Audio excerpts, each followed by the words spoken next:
Garden Report is brought to you by Prize Picks and the Game Time app. Hey, Bobby Manning here. Welcome to a practice edition of the Garden Report. Noah Dalzell alongside in training camp. All but over at this point. Just a couple more days until opening night. Celtics Knicks, and the Celtics ahead of the 5 o'clock deadline today. Cut their roster down to 14, and the 3 two-way guys. Lonnie Walker waived, which, as we've reported and noted a bunch of times, seemed to be where this was going from the start, but some surprise given his strong preseason performances in 2 different games, as well as a clear work ethic that lasted late into the night numerous times, including last night where he was here until about midnight getting shots up, and constant presence on the court after practice. Everybody's saying today at practice, Luke Cornett, Derek White, great guy, did what he could. Joe Mazzulla impressed by the way he acclimated, but in the end, waived anyway. What's your reaction to it? Yeah, I mean, like you said, we kind of knew it was coming. It seemed like all the signs are pointing in this direction. Personally, I'm a big fan of his game, and I think that he would have been great insurance to have on the bench, but totally understand the financial implications. And I'm just kind of curious what happens next, because I think initially there was hints of him going to Maine. He gets that bonus if he does go to Maine and stay there for 60 days.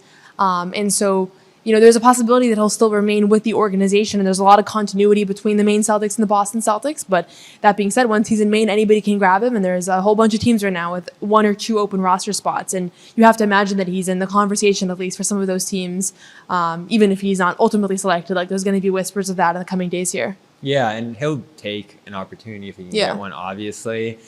I do wonder, though, does that motivation to make Boston to stay with this roster, given what he accomplished, given how he acclimated, does that remain? Does he give it a month or 2 to find an ideal opportunity or at least playing time somewhere? Like, that's another thing, too, is the place he's going to actually provide him any playing time. I don't know which way this is going to go. Yesterday, especially, like the Knicks losing Landry Shamet, that stood out to me because he can fill that kind of role on a really good team. He lived in New York last year, so I'm sure that transition wouldn't be super difficult for him. So that one I'm going to watch for. They have TJ Warren on Exhibit 10, so we'll see if they keep him today or, you know, make some other moves there. They had Marcus Morris in camp. So that's a team that stands out to me. I guess there's some others around the league that have some space and maybe some opportunity to play a little bit, but there's not a ton, and that goes back to the reason he's here in the first place on this kind of deal is that he didn't have any offers over the summer. Does that change because he scored a decent amount in 2 preseason games? I don't know. Yeah, I mean, that's the reality. I think this whole situation just highlights how difficult it is to be in the NBA right now, because there's no doubt that he's an NBA caliber player.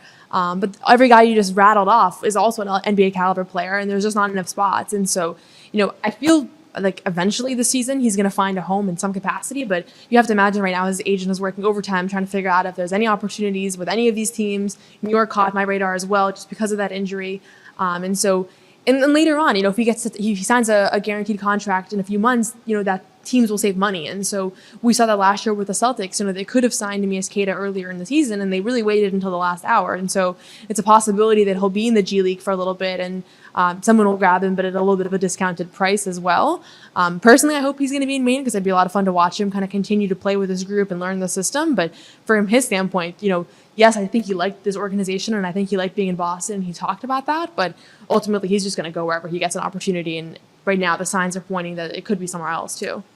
That makes sense. Now, did they make a mistake if that ends up happening? He goes to New York, maybe helps them out, goes somewhere else in the league, a little further away, and doesn't have as much of a direct impact on Boston, but plays well, looks like a guy that was worth investing in, and they let him go over maybe some tax money or roster space, flexibility, that kind of thing. We've had that debate. Everyone keeps bringing up, like, do you move Springer? Do you do this? Do you do that to make it work?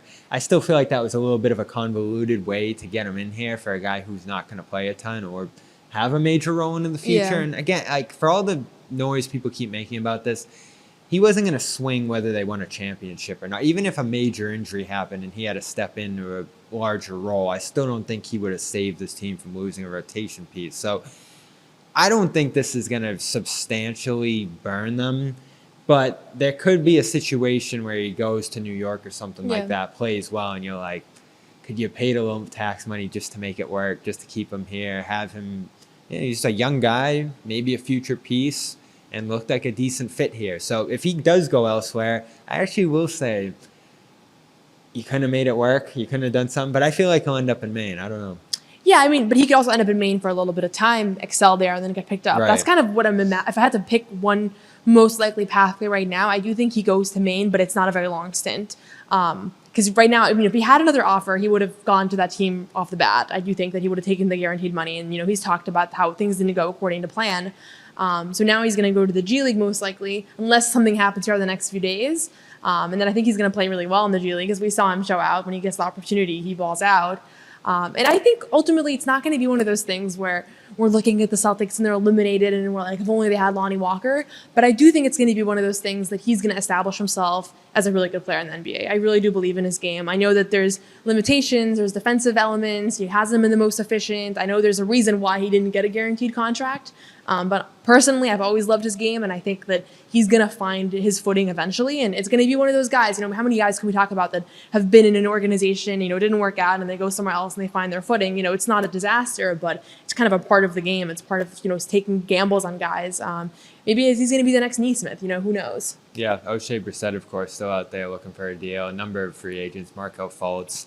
So a number of guys with notable names. Lonnie Walker built his name, burned the Celtics a couple of times, the famous game in LA, but doesn't have a deal right now on the eve of the preseason. And we'll see whether he ends up in the G League, which, as he told us, he's willing to do, or signs with another NBA team over the weekend here. We'll have updates no matter which way that goes.